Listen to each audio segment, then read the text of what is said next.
The encrypted message arrived at 3:47 a.m. Moscow time, cutting through the digital silence like a blade. Deep within the bowels of FSB headquarters on Lubyanka Square, senior analyst Viktor Petrov stared at his monitor as the decoded text materialized letter by letter. What he read made his blood freeze. Wagner Group initiating phase red. Kremlin breach imminent. Trust no one. Viktor's hands trembled as he reached for his secure phone. In his 15 years of intelligence work, he had never seen anything like this. Wagner Group, Russia's most elite mercenary force, had always operated in the gray zones of conflict, fighting Russia's shadow wars in Africa, Syria, and beyond. But this message suggested something far more sinister. They were turning their guns toward home. The Wagner Group had been founded by Dmitry Yutkin, a former Spetsnaz colonel whose tactical brilliance was matched only by his ruthless ambition. Under the patronage of oligarch Yevgeny Prigozhin, Wagner had grown from a small band of military contractors into a private army numbering in the thousands. They were ghosts who fought in wars that officially didn't exist, funded by contracts that were never signed, answerable to no one but themselves. But that was only the beginning of Viktor's nightmare. As he tried to place the call to his superior, his phone died. Not powered down, not out of battery, but completely dead, as if someone had remotely killed every circuit. Around him, other analysts began looking up from their workstations with confusion and growing alarm. Screens were going black one by one, like dominoes falling in a predetermined sequence. The lights went out.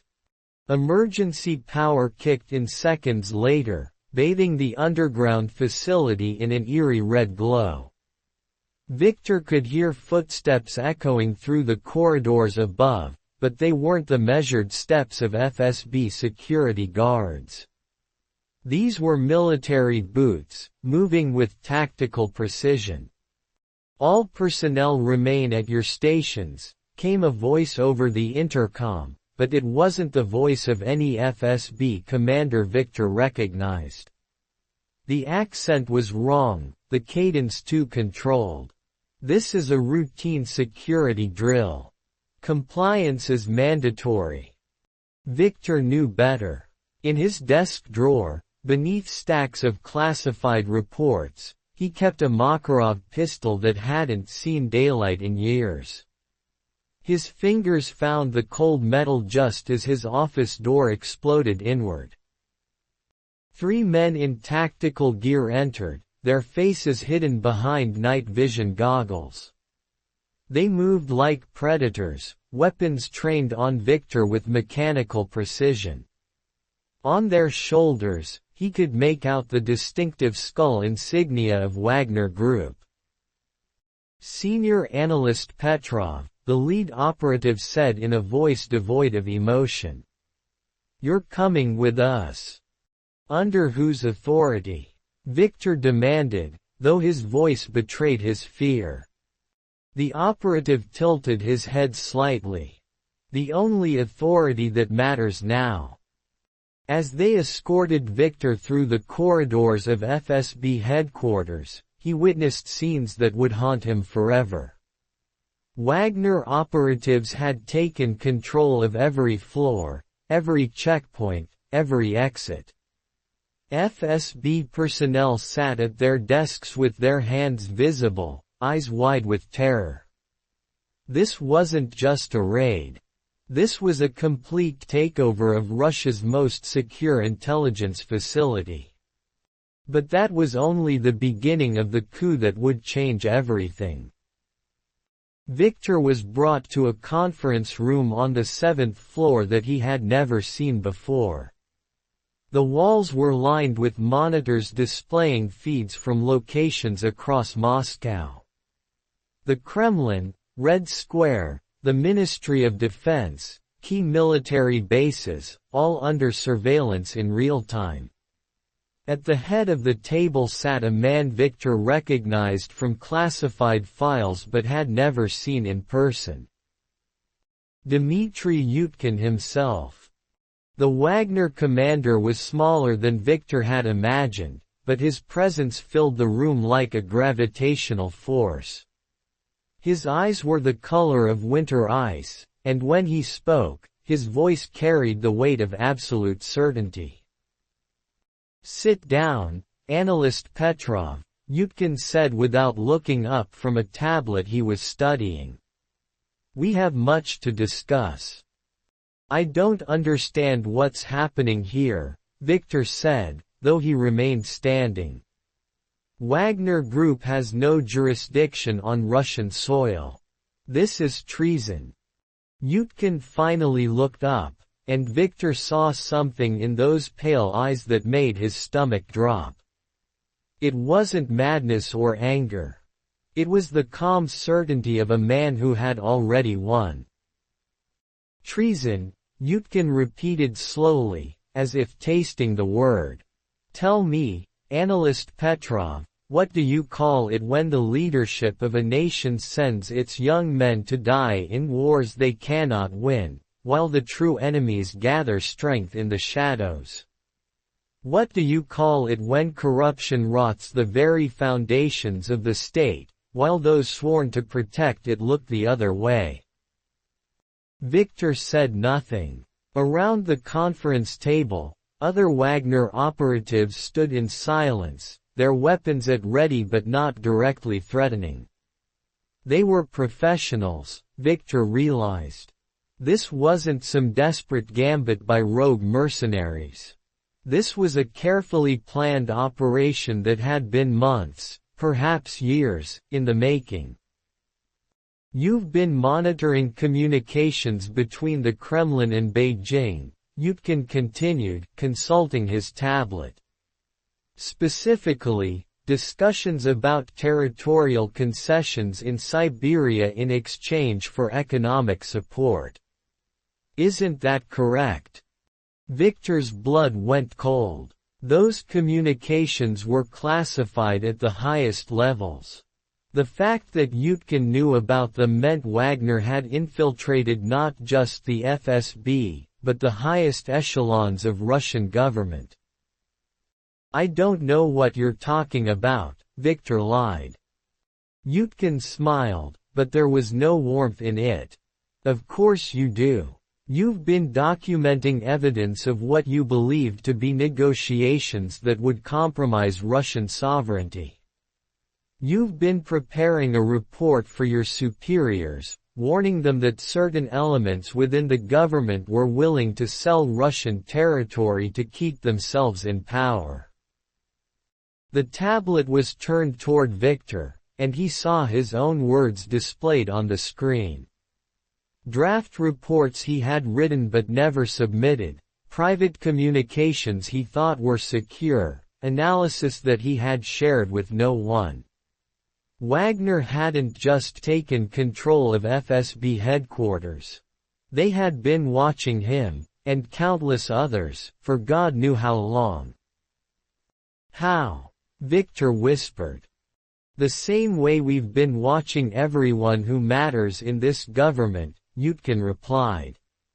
"The same way we've been documenting every backroom deal, every secret negotiation, every betrayal of Russian interests by those who claim to serve the motherland." No one expected what came next. Yutkin stood and walked to the bank of monitors lining the wall. With a gesture from him, the screen switched to new feeds. Viktor could see military convoys moving through the streets of Moscow, but these weren't regular Russian forces. The vehicles bore no official markings, and the soldiers wore the distinctive gear of Wagner Group. At this moment, Yutkin said, his voice taking on the cadence of a military briefing. Wagner forces are securing key infrastructure throughout the capital. The Kremlin is under our protection. The Ministry of Defense is operating under our guidance. Communication networks are under our control. Viktor's mind raced. This is impossible. The regular military would never allow. The regular military is with us, Yutkin interrupted. Do you think we could have gotten this far without allies in every branch of the armed forces? Do you think professional soldiers enjoy watching their country being sold piece by piece to foreign powers? On the monitors, Viktor could see that Yutkin was telling the truth. At military installations across Moscow, he could see Wagner operatives working alongside Russian soldiers. This wasn't a foreign invasion or a mercenary uprising.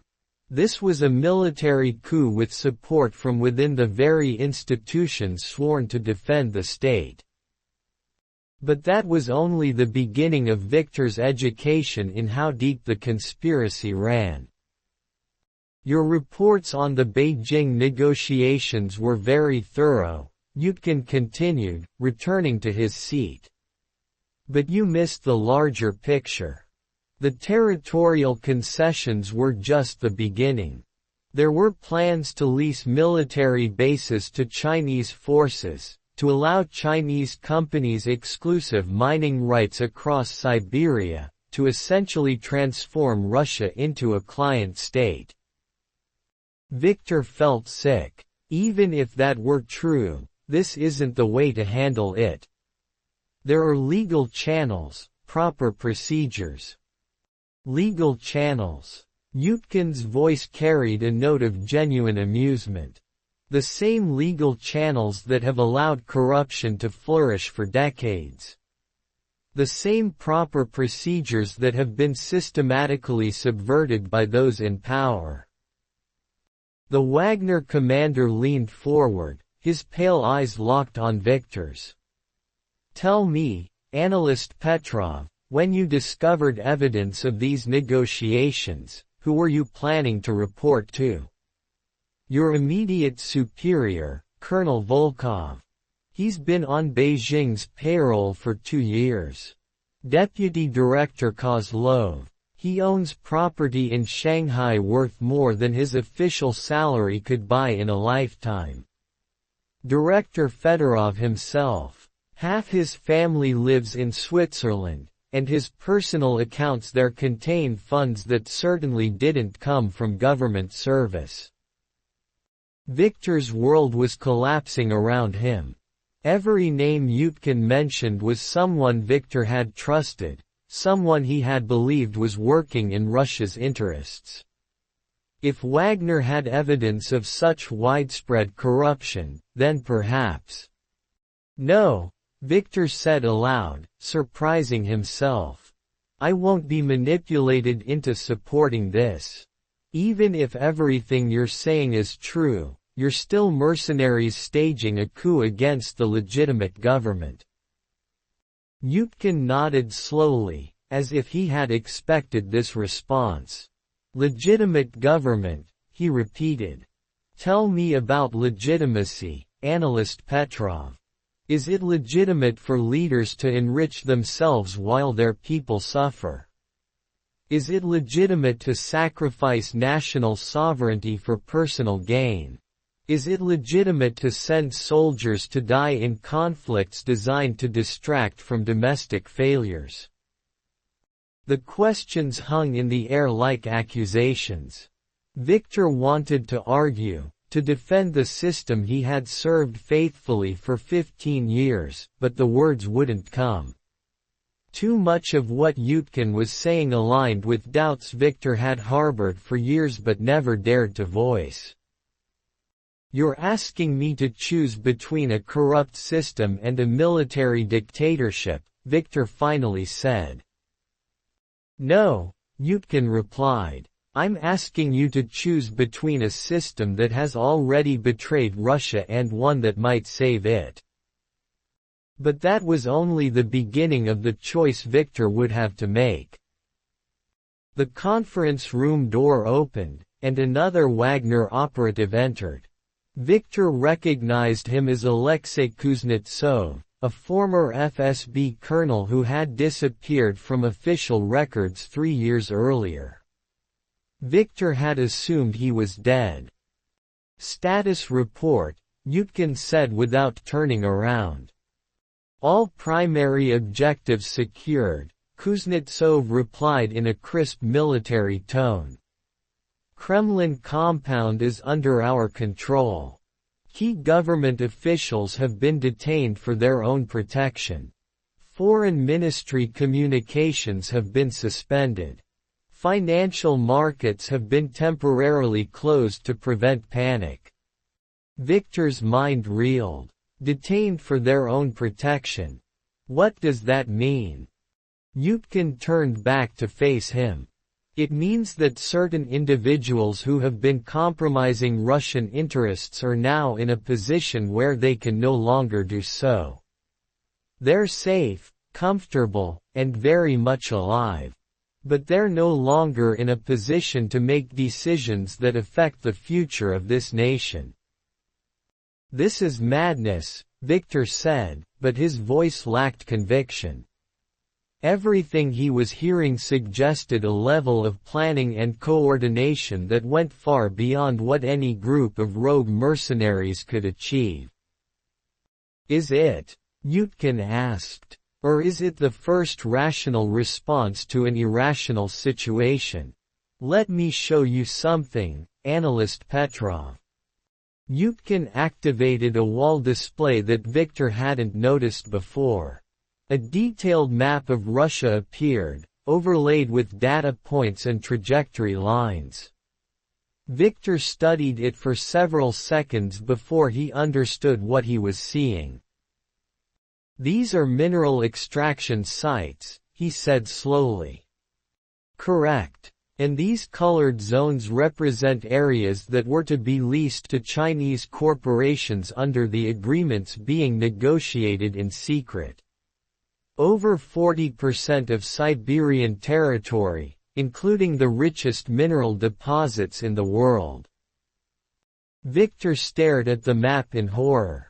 If accurate, it represented the largest transfer of strategic resources in Russian history, all conducted without public knowledge or legislative approval.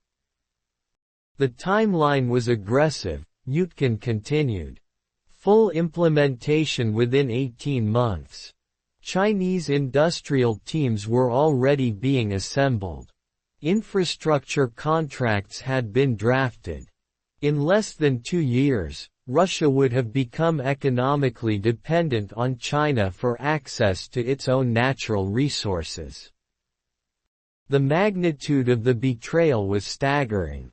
Viktor had known about some negotiations, but nothing approaching this scale. If Wagner Group had evidence of such comprehensive corruption, then their actions might not be treasonous after all. They might be patriotic. But that was only the beginning of the revelations that would reshape Viktor's understanding of everything. Why are you telling me this?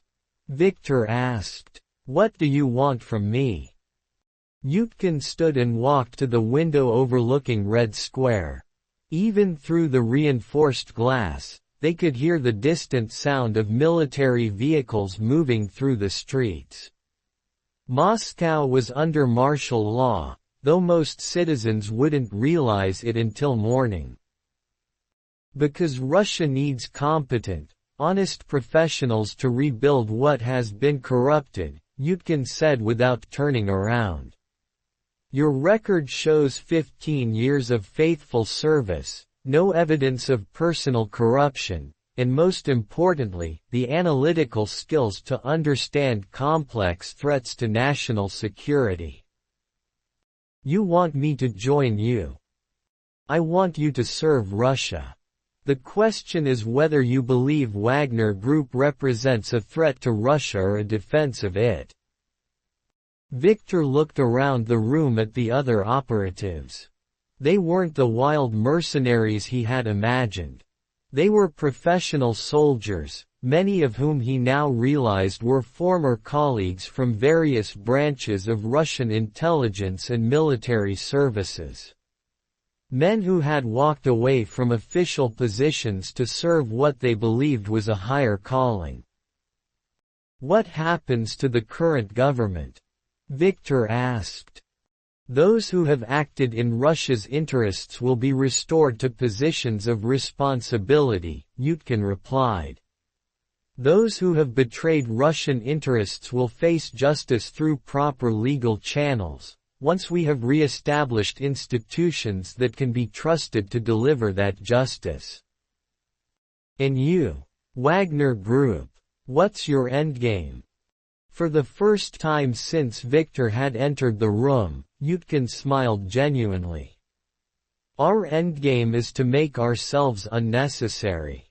Once Russia has leadership that serves Russian interests instead of foreign powers, once institutions function as they were designed to function, mercenaries like us will no longer be needed.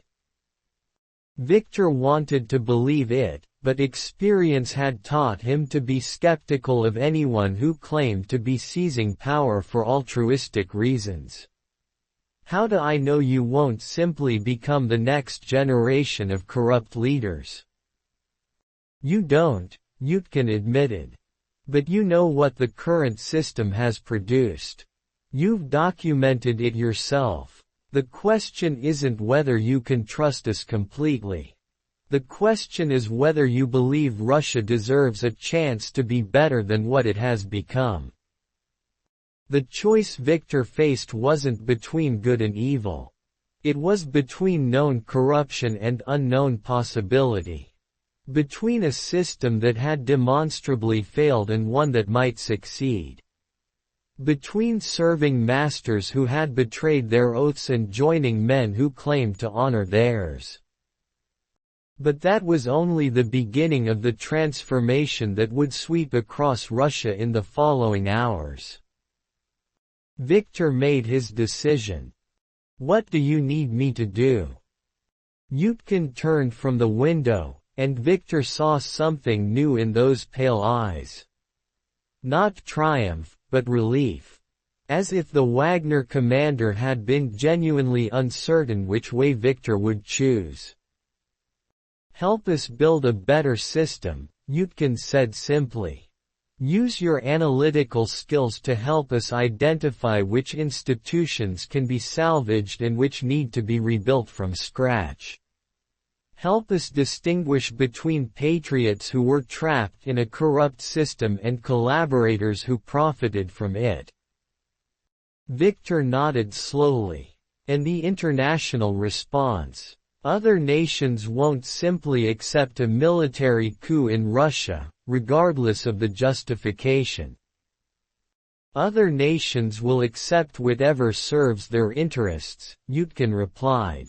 If we can demonstrate that Wagner Group represents stability, competence, and respect for international agreements that serve mutual benefit, the international community will adapt.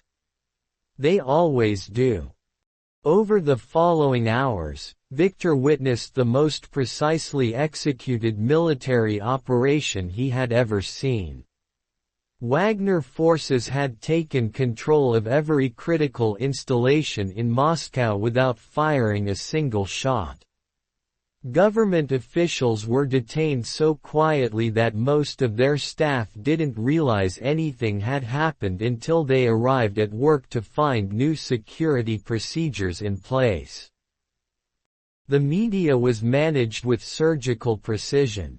Rather than shutting down news outlets, Wagner operatives simply ensured that initial reports focused on a large-scale military exercise designed to test emergency response procedures.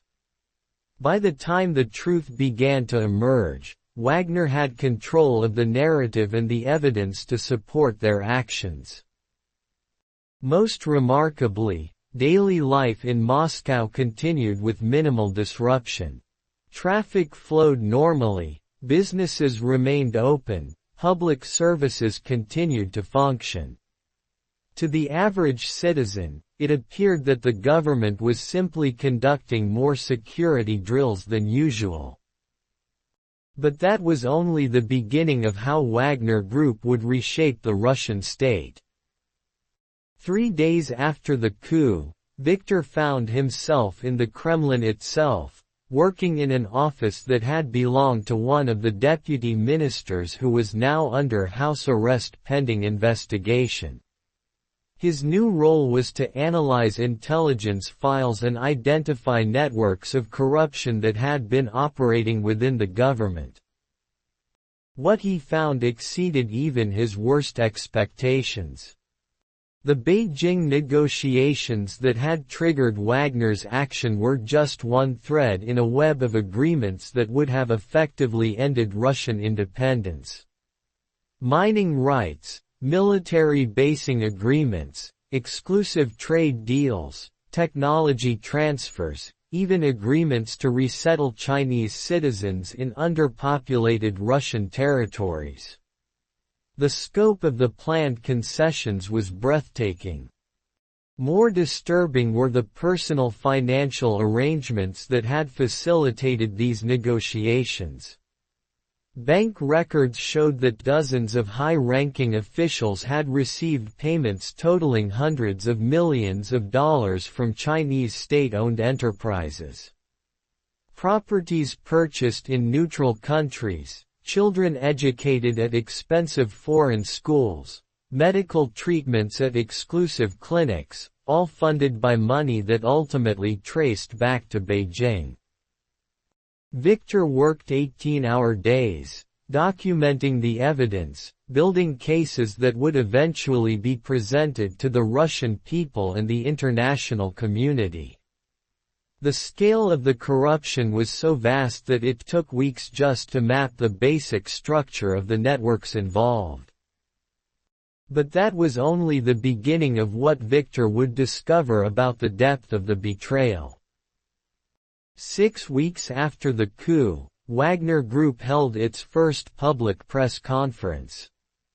Viktor watched from the audience as Dmitry Yutkin, now addressed as acting Minister of Defense, presented evidence of the corruption that had necessitated Wagner's intervention. The presentation was masterful, combining financial records, intercepted communications, and testimony from cooperative witnesses to paint a picture of systematic treason at the highest levels of government. International observers, initially skeptical of Wagner's claims, found themselves confronted with documentation that was impossible to dispute. The choice faced by Wagner Group, Yutkin said, standing at a podium bearing the Russian coat of arms, was between allowing the continued betrayal of Russian sovereignty and taking action to preserve the Russian state. We chose preservation. Questions from the international press were sharp and skeptical, but Yutkin answered each one with detailed evidence. When asked about Wagner's long-term intentions, he was remarkably candid. Wagner Group exists to serve Russian interests when official institutions are unable or unwilling to do so, he said. Our goal is to restore those institutions to proper function and then return to our original mission of serving Russian interests abroad. We are soldiers, not politicians. We prefer the battlefield to the bureaucracy. Viktor found himself believing it. In the weeks since the coup, he had seen no evidence of Wagner operatives enriching themselves or establishing the apparatus of permanent rule. Instead, they seemed genuinely focused on rooting out corruption and rebuilding institutional competence. The international response was cautious but not hostile. When it became clear that Wagner intended to honor existing treaties and trade agreements, many nations quietly accepted the new reality. Russia's neighbors, initially alarmed by the coup, gradually relaxed as Wagner demonstrated that its focus was internal reform rather than external expansion. But that was only the beginning of the delicate process of legitimizing Wagner's rule. The real test came 3 months after the coup, when Wagner announced plans for a constitutional convention to establish new legal frameworks for governance. Rather than simply declaring themselves the new government, they were proposing to submit their authority to a democratic process. Viktor was appointed to the commission responsible for designing the new electoral system. His role was to identify mechanisms that would prevent the kind of systematic corruption that had made Wagner's intervention necessary while preserving democratic accountability. It was the most challenging intellectual work of his career. How do you design a system that is transparent enough to prevent corruption but efficient enough to govern effectively? How do you balance democratic representation with the need for competent leadership? How do you protect national sovereignty while maintaining beneficial international relationships? The Commission spent months studying constitutional models from around the world, consulting with legal experts, conducting public hearings to gather input from citizens across Russia. The process was more transparent and inclusive than any political reform Viktor had ever seen in his lifetime. The final document they produced was radical in its simplicity. Government officials would be required to submit to regular financial audits, with results published publicly. International agreements affecting Russian sovereignty would require ratification by both legislative and popular vote. Military and intelligence services would report to civilian oversight committees with access to classified information. Most importantly, the new constitution included mechanisms for citizens to demand accountability from their leaders, including the right to recall officials who violated their oaths of office. But that was only the beginning of the process of rebuilding Russian democracy on a foundation that couldn't be corrupted. The referendum on the new constitution was scheduled for exactly 1 year after Wagner's initial intervention. Viktor spent the weeks leading up to the vote traveling across Russia, observing the campaign and monitoring for irregularities. What he found surprised him. Rather than the orchestrated propaganda campaigns he expected, he witnessed genuine debate about the future of the country. Wagner operatives, far from suppressing dissent, seemed genuinely committed to ensuring that the vote reflected the will of the people. Opposition groups were allowed to campaign freely, criticize the proposed constitution, and present alternative visions for Russia's future. International observers were given unprecedented access to monitor the process. Media coverage was more open and critical than Viktor had seen in decades. The results were decisive. 73% of voters approved the new constitution, with high turnout across all regions of the country. Even areas that had been skeptical of Wagner's initial intervention voted overwhelmingly in favor of the reforms. 3 days after the referendum, Dmitry Yutkin held his final press conference as acting head of government. Viktor watched from the same audience where he had first seen Wagner's public justification for their actions. The mission for which Wagner Group assumed temporary authority has been completed, Yutkin announced. The Russian people have chosen their path forward, and we will now return to our original role as defenders of Russian interests abroad. Effective immediately, Wagner Group transfers all governmental authority to the institutions established under the new constitution. It was the first time in Viktor's memory that he had seen a group voluntarily relinquish power. True to their word, Wagner operatives withdrew from government buildings across the country, turning over their responsibilities to elected officials and career civil servants who had been cleared of corruption. Viktor himself was offered a position in the new government, but he declined. His experience with Wagner had changed him, but it had also exhausted him. He requested a transfer to a quiet analytical role where he could use his skills without the weight of national consequences. But that was only the beginning of his new understanding of what service to country really meant. Years later, Viktor would look back on the Wagner coup as the moment when Russia remembered what it meant to be a sovereign nation. The new constitution had worked exactly as designed, preventing the kind of systematic corruption that had nearly destroyed the country while preserving democratic accountability. International relations had stabilized around mutual respect rather than exploitation.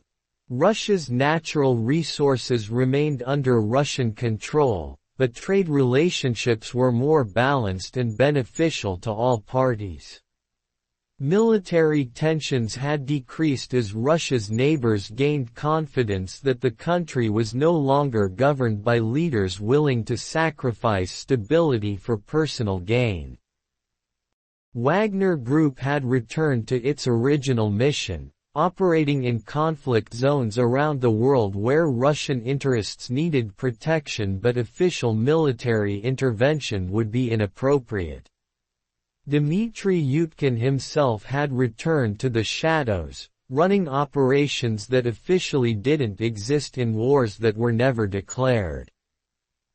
Viktor occasionally wondered if the whole experience had been orchestrated from the beginning, if Wagner's coup had been planned not just to prevent Chinese domination but to demonstrate that military intervention could serve democratic rather than authoritarian ends. But he had learned not to look too deeply into questions that had no clear answers.